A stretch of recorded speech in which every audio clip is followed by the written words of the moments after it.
સત્તા અને સંપત્તિની લાલચે એને વિકૃત કરી દીધો અને મારી તમામ સંપત્તિ લઈ લીધી એને અને મને ઘરમાંથી બહાર કાઢી અને ગામવાળા સામે એવું ચિત્ર ઊભું કર્યું કે હું મારી મરજીથી ચાલી ગયો છું. પણ હું હતો જૂનાગઢમાં જ.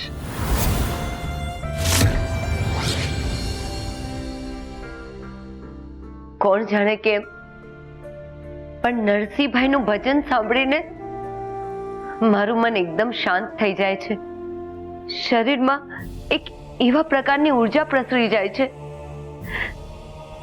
જેનો અનુભવ આજ પહેલા ક્યારેય નહોતો કર્યો. આ નરસિંહભાઈની ભક્તિ અને એમના ભજનના શબ્દોનો જ કમાલ હશે. શાંત ચિત્તે મારે કોઈ માર્ગ શોધવો પડશે. શું કરું? ગામવાળાઓને સાચે સાચું કહી દઉં? હવે તો પર્વતભાઈ પણ આવી ગયા છે. જૂનાગઢમાં ક્યાં હતા? આ બધા ખુલાસા મારે ગામવાળાની સામે અને શિવાની હાજરીમાં કરવા છે. એના નામની માળા જપનારા લોકોની સામે મારે એને ઉખાડો પાડવો છે. અમે પણ જૂનાગઢમાં પગ મૂક્યો ત્યારથી શિવાભાઈનો અનુભવ ખરાબ જ થયો છે. ઉપરથી ગામવાળા એમને પૂજ્યશ્રી કહીને ભગવાનની જેમ પૂજે છે અને તરવેણીબેન પણ એમના પતિના ખોટા કામો પર પડદા નાખ્યા કરે છે. જેવો વર તેવી વહુ. વણી વહુ તરવેણી આ બધું શિવાની બીકને કારણે કરી રહી છે એવું માણેકને કહીને તરવેણીનો જીવ જોખમમાં મૂકવા નથી માંગતો. એ બિચારીએ પણ આ 5 વર્ષમાં ઘણું બધું ભોગવ્યું હશે. એની સાથે વાત કરીને પછી જ આ લોકોને સાચી હકીકતની જાણ કરીશ. ત્યાં સુધી તરવેણી ભલે શિવાનો પડ્યો બોલ ઝીલ્યા કરતી. શું થયું કાકા? તમે તરવેણીબેનની વાત કરતા કરતા કેમ અટકી ગયા?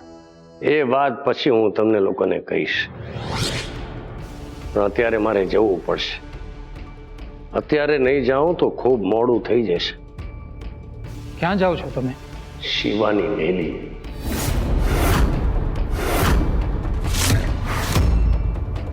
હું તમને એકલા નહીં જવા દઉં. હું પણ તમારી સાથે આવું છું. તમે મને દીકરો કહ્યો છે. આવી પરિસ્થિતિમાં એક દીકરા તરીકે મારે તમારી સાથે રહેવું છે. ભલે. પર્વત કાકા, તમને તમારા સગા ભાઈએ જેટલી પીડા આપી. પોતાના લાભ માટે લોકો લોહીના સંબંધ ભૂલી જાય છે. અત્યાર સુધી લોહીના સંબંધો કલંકિત ના થાય એની જ મથામણ હતી,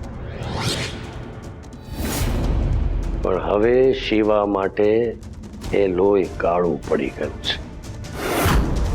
બસ એની વિગતો પછી જણાવીશ,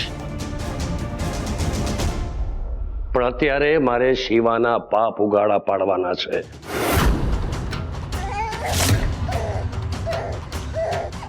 તમે પર્વત કાકા સાથે જાઓ.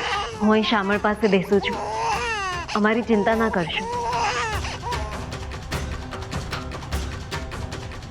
ચાલો કાકા.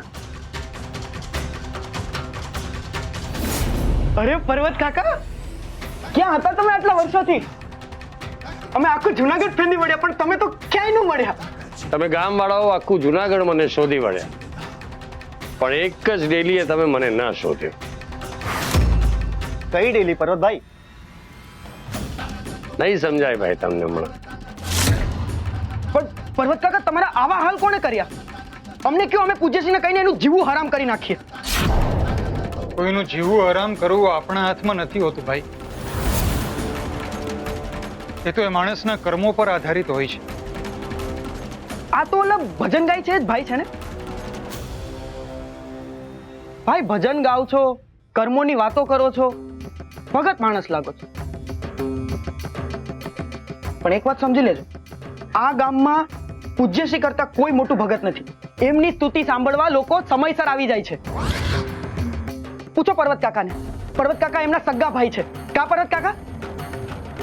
પાણી આવતા પહેલા પાળ બંધાઈ ગઈ એમ ને? પણ જેનું ઘર જ માટીનું બન્યું હોય એને વરસાદથી કેવી રીતે બચાવશો? તમે બહુ બદલાઈ ગયા છો. તમારી વાતો સમજાતી નથી. અમે તમને પૂજ્યશ્રીને ત્યાં લઈ જવા માટે આવ્યા છે. ત્યાં જઈને બધી વાતનો ખુલાસો કરજો. તમે ક્યાં હતા, શું કરતા હતા? સરસ, ભાવતું તું ને વૈદે કહ્યું. ચાલો. પણ શ્રવણભાઈ તો કહેતા હતા કે શેઠાણીએ એમને પૂજ્યશ્રીને મળતા રોક્યા હતા, અને એ પણ બબ્બે વાર. તો એ રોકે જ ને, એ ધ્યાન ધરવા બેઠા છે.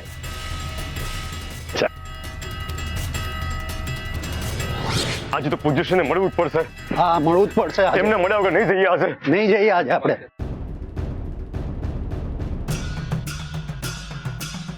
આજે એમને મળ્યા વગર નહીં જઈએ આપણે. આજે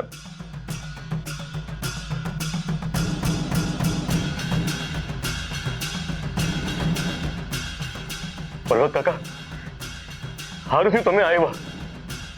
પાણી માથા પરથી વહી રહ્યું હતું ને એટલે આવવું પડ્યું. આશીર્વાદ કીધી કાકા. હવે તો પૂજ્યશ્રીને ધ્યાન અવસ્થામાંથી ઉઠાડવા જ પડશે.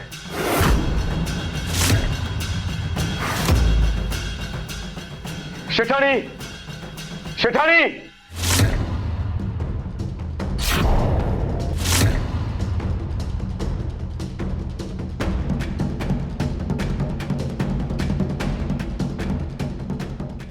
શેઠાણી, હાથ જોડું છું તમારા. હવે તમને પૂજ્યશ્રીને મળવા દો. હા, અમને મળવા દો. આજે અમે એમને મળ્યા વગર નહીં જઈએ. નહીં જઈએ અહીંથી મળ્યા વગર. શેઠાણી, જો આજે તમે મને એમને નહીં મળવા દો ને તો હું ઉપવાસ પર ઉતરી જઈશ. અમે ઉપવાસ પર ઉતરી જશું. હા,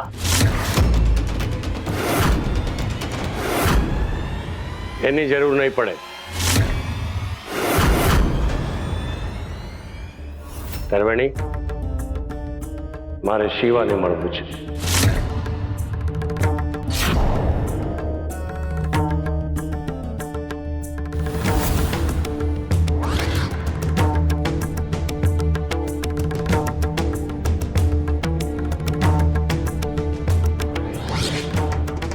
હે મહાદેવ, અમારા પૂજ્યશ્રી આટલા દિવસથી ઉપવાસ કરી રહ્યા છે. આશા છે કે એ કુશળ હશે.